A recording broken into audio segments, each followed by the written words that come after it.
민주공화국의 민주화를 위해 힘쓰고 있는 시민단체가 국가 내 상황을 세계에 알리고 앞으로 실시할 대통령 선거의 투표 장비 도입과 관련한 입장을 전달하고자 중앙선거관리위원회를 찾았습니다. 민주시민교육 전문기관인 선거연수원이 전국 16개 시도 초등학교, 중학교 교사 600여 명을 대상으로 2018 교원연수를 실시했습니다. 여름방학을 맞은 경기도 광명시 관내 초등학생 50여 명이 민주주의 선거교실에 참여하기 위해 선거연수원을 찾았습니다.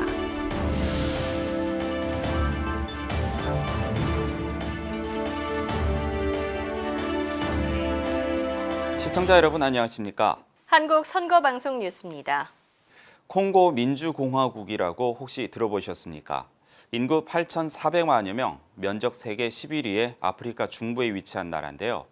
콩고 민주공화국은 현 대통령이 임기가 종료되었음에도 불구하고 퇴진을 미루면서 내정 불안 상태가 지속되고 있습니다. 콩고 민주공화국의 민주화를 위해 힘쓰고 있는 시민단체가 국가 내 상황을 세계에 알리고 콩고 민주공화국의 투표 장비 도입과 관련한 입장과 앞으로 실시할 선거에 대해 자문을 구하고자 중앙선거관리위원회를 찾았습니다. 자세한 내용 리포트로 확인하시죠. 한국에 거주하는 콩고 민주공화국 시민단체인 프리덤 파이터 대표단이 지난 9일 중앙선거관리위원회를 찾았습니다. 12월 23일에 실시하는 콩고 민주공화국 대통령 선거와 관련해 콩고 민주공화국 내 현 상황을 알리고 선거장비 도입에 대한 입장 전달과 자문을 얻기 위해서입니다.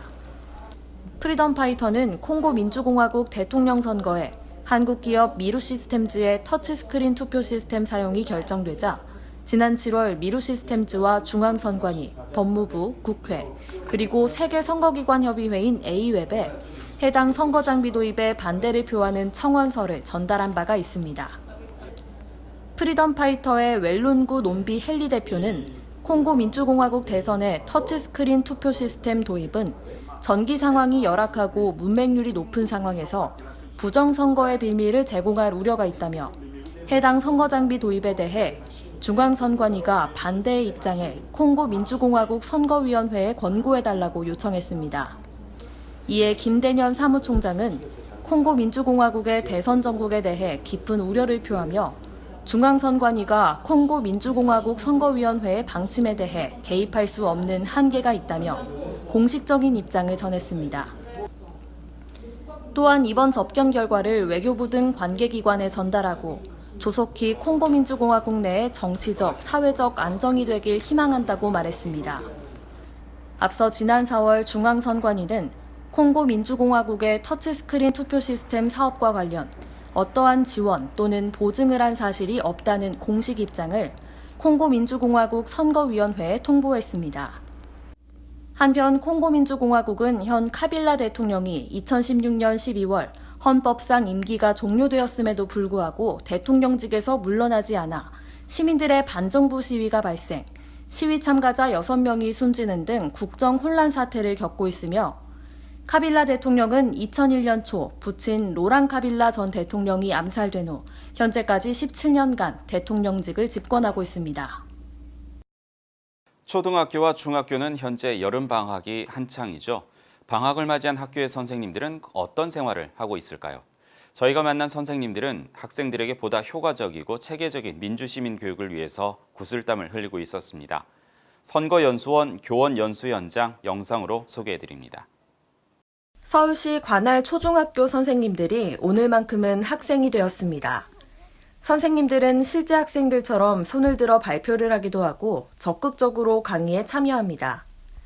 민주시민교육 전문기관인 선거연수원이 여름방학을 맞아 개최한 2018 교원연수 현장입니다.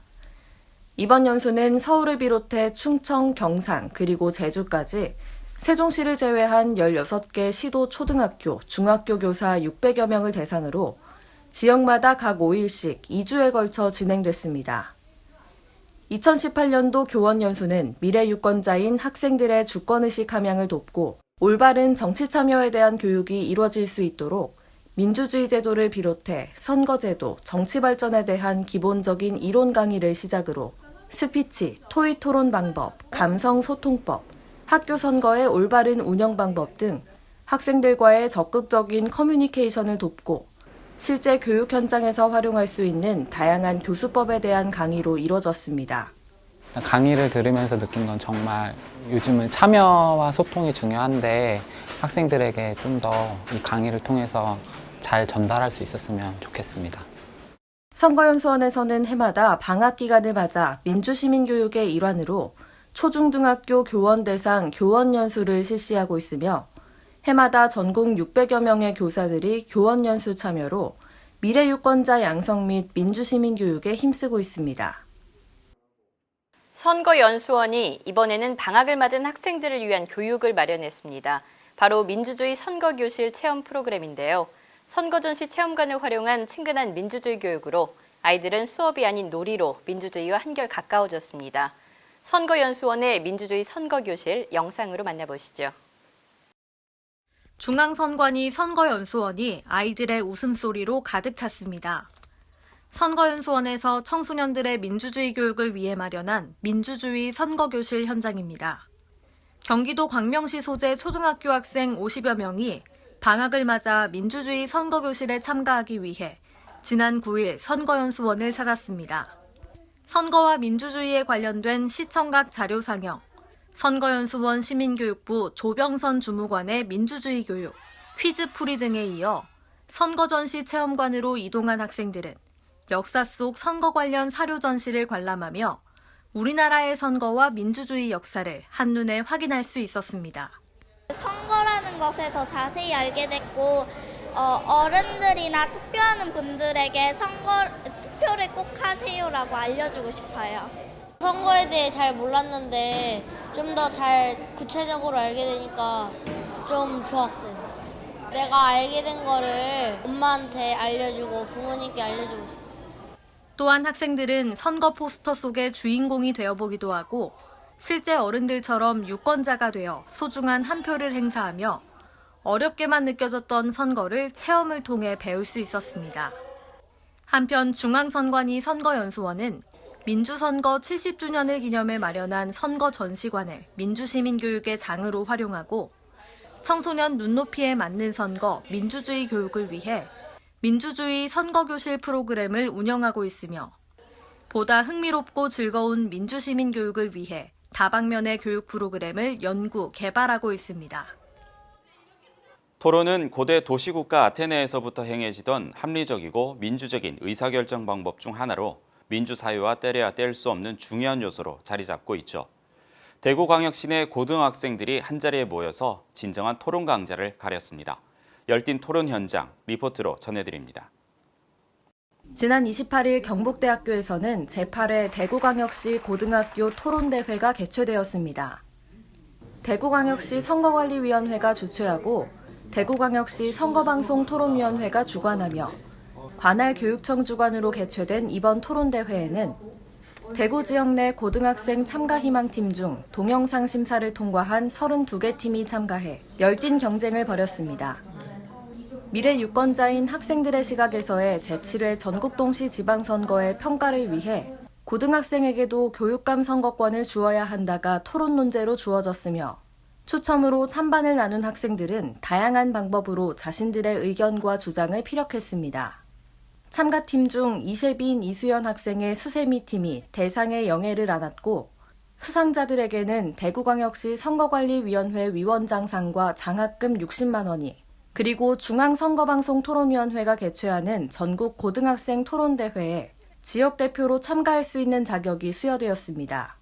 제8회 대구광역시 고등학교 토론대회는 2018 대한민국 열린토론대회의 일환으로 개최되었으며 2018 대한민국 열린토론대회는 지난 6월 9일 서울을 시작으로 오는 8월 25일까지 전국 17개 시도에서 각각의 토론 논제와 주제를 가지고 실시됩니다.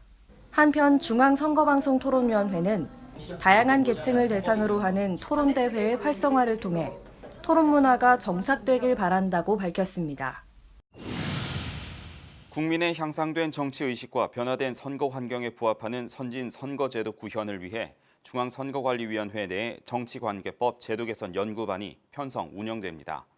선관위 내 법제과와 해석과 직원 16명으로 구성되는 정치관계법 제도개선 연구반은 공직선거법, 정당법, 정치자금법, 위탁선거법의 제도 개선을 중점 연구과제로 설정해 오는 11월 30일까지 약 3개월간 운영될 계획입니다. 해당 연구 결과는 추후 국회 정치관계법 개정 의견 제출 및 관련 규칙 개정 시 반영될 예정입니다. 이어서 간추린 뉴스를 전해드립니다.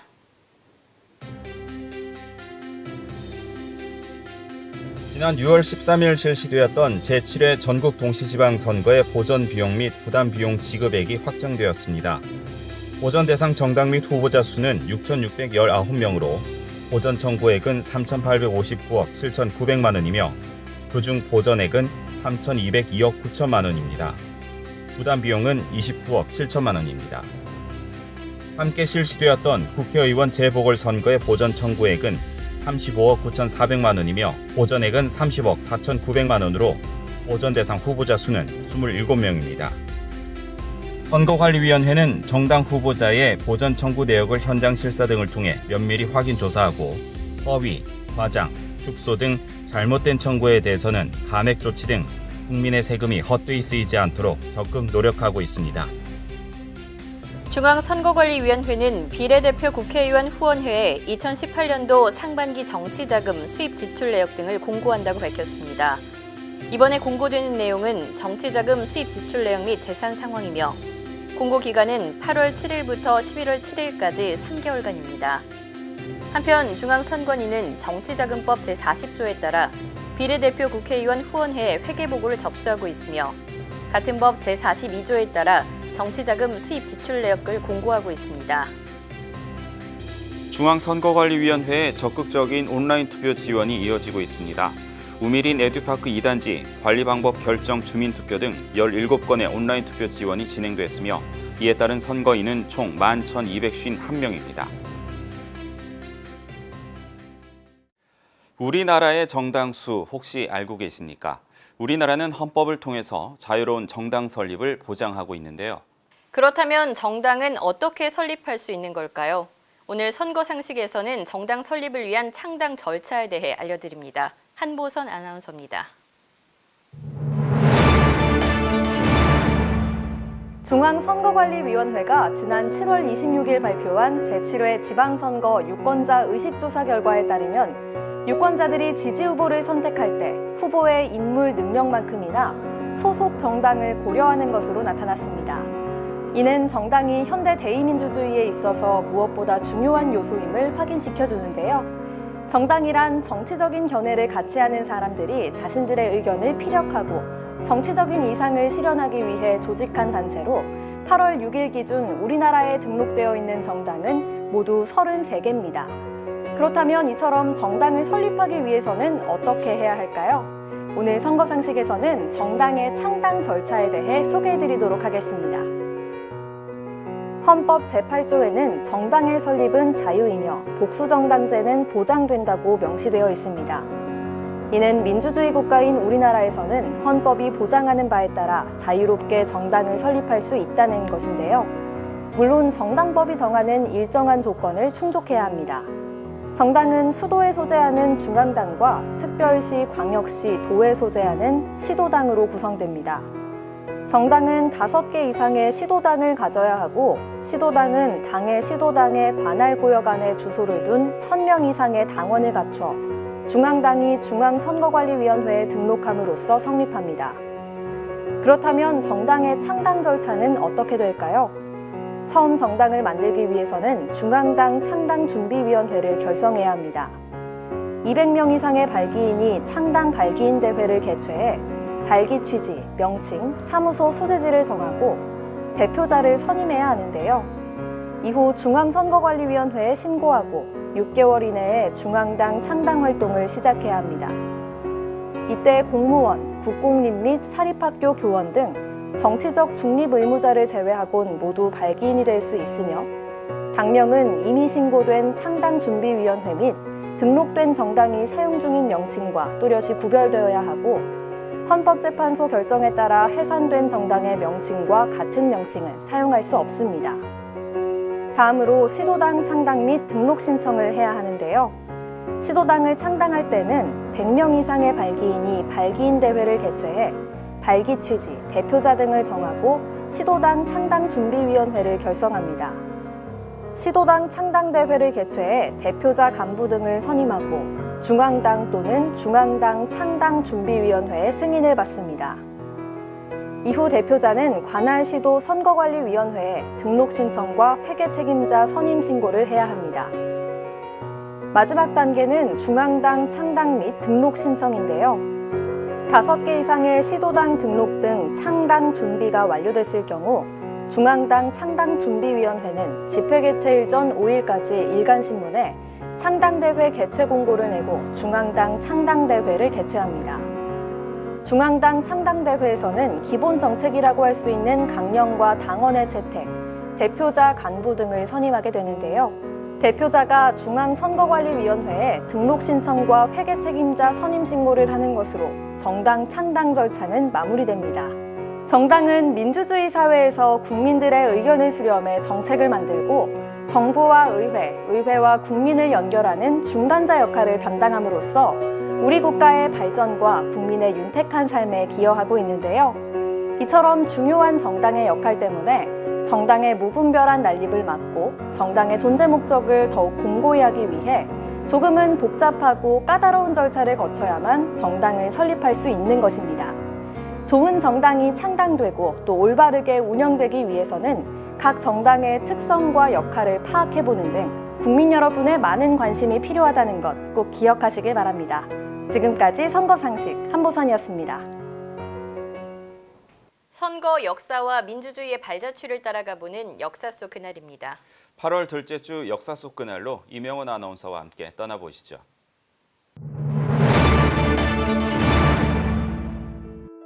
8월 15일은 우리나라가 일본으로부터 광복된 것을 기념하는 광복절입니다.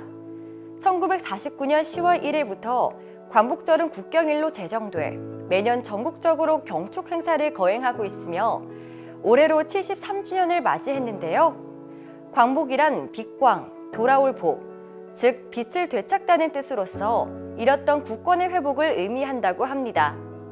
일본에 강제 합병된 1910년부터 무려 35년 동안 일제 강점기의 시대를 살았던 우리나라가 국권을 회복한 역사 속 그날, 1945년 8월 15일로 함께 가보시죠. 일제 강점기 시절, 일본은 식민지 지배체제를 굳히기 위해 폭력적인 군사 통치와 경제적인 수탈을 자행했으며 교통, 운수, 항만, 통신, 금융 등 모든 부분을 식민지적 예속체제로 개편했습니다. 이에 우리는 주권을 찾기 위해 거센 탄압 속에서도 독립운동을 계속 이어갔지만 일본의 수탈은 끝이 없었는데요. 우리나라를 전쟁의 병참기지로 또 전쟁의 인력과 물자를 강제 동원되기도 했습니다. 우리나라의 독립은 제2차 세계대전의 일부인 태평양 전쟁과 긴밀한 관계가 있는데요. 일본이 미국 하와이에 있는 진주망을 기습 공격하면서 미국은 일본과의 치열한 전투를 치렀습니다. 미국은 전쟁을 끝내기 위해 제2차 세계대전이 막바지에 이르던 1945년 8월 6일과 8월 9일 일본 히로시마와 나가사키에 원자폭탄을 투하했는데요. 이에 더 이상 버틸 수 없었던 일본은 항복을 선언하게 됩니다. 1945년 8월 15일 NHK를 통해 일왕 히로히토의 무조건 항복 낭독 방송이 있었는데요. 이 방송은 한반도와 일본, 중국, 대만 등지에 전파됐습니다. 일본의 패전을 뜻하고 또 우리나라의 독립을 의미하는 광복 소식은 라디오를 통해 전달된 것인데요. 사학자인 함석헌은 해방은 도둑같이 뜻밖에 왔다. 시인 서정주는 일본이 그렇게 쉽게 항복할 줄은 꿈에도 몰랐다. 못 가도 200년은 갈 줄 알았다고 말했을 정도로 우리나라에는 예상치 못했던 뉴스였습니다. 당시 우리는 일본의 발표만이 신문이나 라디오로 전해졌기 때문에 태평양 전쟁에 대해 상세히 알지 못했기 때문인데요. 일왕의 육성 방송 이후 한국인 아나운서가 한국어로 번역한 원고를 낭독하면서 우리나라 사람들은 그제야 독립의 소식을 전해드릴 수 있었습니다. 하지만 당시 라디오를 가진 사람이 극소수였고 일본군의 언론 통제는 광복절 당일도 지속됐기 때문에 우리는 다음 날인 정치범들이 석방되기 시작하고 일본 관공서들이 돌아가지 않기 시작하면서 그때서야 해방을 환호하기 시작했다고 합니다. 광복 이후 도심에 많은 인파들이 태극기를 들고 모였고 이들이 외친 대한민국 만세가 전국을 뒤엎었습니다. 무려 35년 만에 일제강점기가 끝이 났고 독립의 기쁨도 잠시, 우리나라는 많이 어수선했고 혼란스러웠습니다. 우리 민족은 광복이 곧 독립이라고 굳게 믿었지만 9월 2일 메가더 사령부가 한반도 북위 38도선을 기점으로 남은 미군이 북은 소련군이 진주하여 점령한다고 발표했기 때문인데요. 순순히 우리의 힘으로만 독립한 것이 아닌 일본의 제2차 세계대전 패전이라는 역사가 있었기에 우리에겐 또 하나의 안타까운 역사가 시작된 것입니다. 비록 우리의 힘으로 한 완전한 독립은 아니었지만 조국을 되찾기 위해 목숨을 바쳤던 독립운동가들의 뜨거운 마음은 잊지 말아야 할 것입니다. 동독과 서독, 독일을 무려 28년간 갈라놓은 벽하면 떠오르는 것 있으시죠? 바로 베를린 장벽인데요. 동서대립의 상징이자 독일 분단의 상징이었던 베를린 장벽은 1989년 11월 붕괴되며 현재 자유와 민주주의의 상징이 됐습니다. 독일의 베를린 장벽이 설치됐을 때 어떤 역사적인 배경이 있었을까요? 1961년 8월 13일 독일의 베를린 장벽이 설치됐던 역사 속 그날로 함께 가보시죠. 1945년 2차 세계대전에 패배한 독일은 미국, 영국, 프랑스, 소련 등 4개국에 의해 분할 점령된 후 1949년에 소련이 지배하게 된 동독과 미국, 영국, 프랑스 연합군의 서독으로 나뉘었습니다. 그런데 문제는 독일의 상징인 수도 베를린이 소련 구역 내에 있게 되면서 베를린은 예외로 동베를린은 동독령, 서베를린은 서독령으로 분할되게 됐는데요. 즉 서베를린은 소련군 점령 지역인 동독에 섬처럼 떨어져 버려 육지의 섬이 됐습니다. 이후 서독은 라인강의 기적을 이루며 눈부시게 발전했고 사회주의를 선택한 동독 시민들의 삶은 피폐해지기만 했습니다. 이에 1961년까지 250만여 명이 경계를 넘어 서독으로 탈출하자 동독 정부는 위기의식을 느끼기 시작했고 소련의 흐르쇼프는 동독의 사회통일당 제1서기 울브리히트에게 베를린 장벽을 제안하게 되는데요. 동독 정부의 선택은 불가피했습니다. 1961년 8월 12일 자정을 기해 동독군과 경찰이 느닷없이 국경을 폐쇄하고 철조망 설치를 시작했고 다음 날인 8월 13일 새벽 막 잠에서 깬 서베를린 시민들은 눈앞에 펼쳐진 낯선 광경에 경악을 금치 못했는데요. 밤새 동서 베를린을 잇는 13개 도로와 80개 통로에 전류가 흐르는 철조망이 쳐지게 됐고 입구마다 탱크와 장갑차가 사람들의 통행을 차단하고 있었습니다. 베를린을 동서로 나누는 장벽의 길이는 43km였고 서베를린 외곽 장벽은 156km에 달했다고 하는데요. 이 조치로 동서독한 주민 왕래가 불가능해졌고 이산가족까지 생겨났습니다. 서베를린은 적대 국가에 둘러싸인 섬이 되어버린 것인데요. 브란트 시장을 비롯한 서베를린 시민들이 항의했지만 사태의 진행을 막지는 못했습니다. 베를린 장벽이 설치된 후 얼마 지나지 않아 동독 장교 콜라드 슈만이 철조망을 뛰어넘어 동베를린에 탈출했고 이 사진은 자유를 향한 도약이라 명명되며 베를린 장벽의 상징이 되었습니다. 이후 1962년 6월에는 이미 축조된 장벽에서 100m 이내에 있던 건물이 철거되고 죽음의 지대로 불리던 무인지대가 만들어졌습니다. 1965년에는 다시 콘크리트 벽이 세워지면서 장벽을 따라 곳곳에 감시탑이 설치됐고 1975년에는 통일 때 붕괴된 형태의 장벽이 세워졌습니다. 1961년부터 1989년까지 5천여 명이 베를린 장벽을 넘어 탈출을 시도했고 많은 사람들이 그 과정 속에 목숨을 잃었다고 하는데요. 이처럼 경고할 것만 같았던 동서 냉전 시대의 상징인 베를린 장벽은 1989년 11월 9일 동독인의 서독 탈출 러시에 밀려 동독 정부가 국경 통과를 허용하면서 일거에 무너졌습니다. 이후 통일된 독일은 짧은 시간 안에 발전하고 화합하는 모습으로 현재 독일을 이뤄냈는데요. 냉전의 상징에서 자유와 민주주의의 상징이 된 베를린 장벽을 통해 자유와 민주주의의 소중함에 대해 생각해봐야 할 것입니다. 8월 15일 광복절은 1945년 우리나라가 일본으로부터 해방된 것을 기념하고 3년 뒤 대한민국 정부가 수립된 것을 축하하기 위해서 제정된 국경일입니다. 오늘날 우리나라가 민주주의 선진국으로 다른 국가의 모범이 될 수 있었던 건 그 시절 독립과 자유에 대한 선조들의 열망과 노력이 있었기 때문입니다. 73주년 광복절을 맞아 그 의미를 다시금 생각하며 선조들에게 감사한 마음 가져보는 건 어떨까요? 네, 한국 선거방송 뉴스 여기서 마치겠습니다. 시청해주신 여러분 고맙습니다.